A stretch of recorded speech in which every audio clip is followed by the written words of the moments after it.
দেখো এই পিচ্চিটা নৌকার যে হাল ধরে আছে, কত সাহস দেখছো। আর এইভাবে দেখো ভাই সব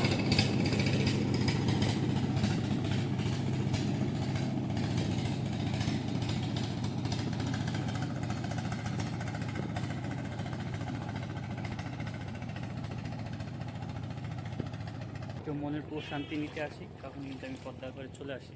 তো সেক্ষেত্রে আজকেও তেমন, আজকে যেহেতু দোকানে যাইনি তা ভাবলাম যে একটু পদ্মা পারে যাই, নতুন ফোন দিয়ে একটু ভিডিও করে দেখি কেমন আসে।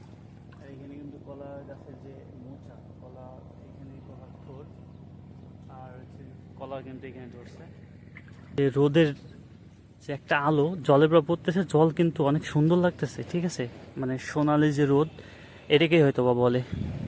কত সুন্দর একটা ভিউ।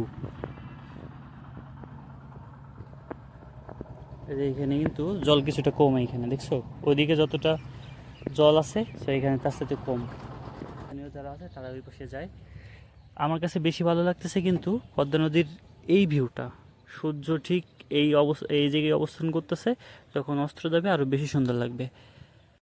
পদ্মার পাড়ের সৌন্দর্যটা এইখান থেকে দেখতে কিন্তু ঠিক এমন লাগতেছে, যদিও বাস্তবে দেখতে আরো সুন্দর লাগতেছে।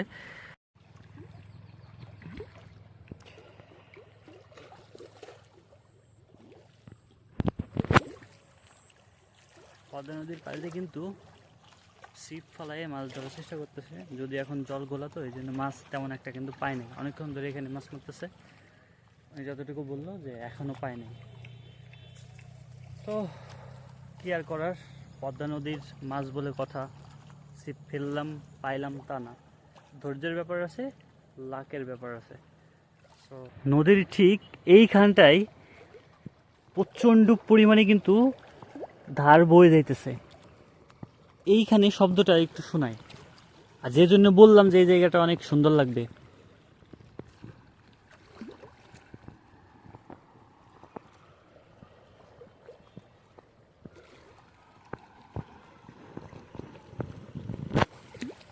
বাইরে ভাই, নদীর স্রোতের যে ধারটা বয়ে যাচ্ছে সে ধারের শব্দটা কি একবার ভাবা যায়। যদিও নদীটা এই পাশে আসে এইভাবে কার্ভ হয়ে গেছে, আর দেখো এইভাবে কিভাবে পাক খাচ্ছে। ও ভাই সাব,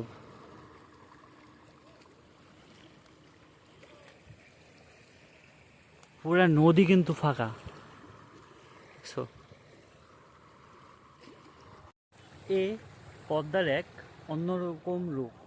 নদীর বয়ে চলার যে গর্জন থেকে শুরু করে নদী ভাঙন পর্যন্ত, যদিও আমাদের এই পাশে ভাঙতে ভাঙতে অনেক দূর চলে আসছে, এখন বোল্ডারের জন্য হয়তো বা এখন এমনটা আটকে আছে। আর তা না হলে নদীটা আরও ওই দিকে ছিল, ওইখান থেকে ভাঙতে ভাঙতে ভাঙতে ভাঙতে ঠিক এই পর্যন্ত এসে ঠেকছে। তো এখনও জানি না যে ভবিষ্যতে কি হবে। তারপরে পদ্মা নদীর এই হচ্ছে বর্তমান অবস্থা।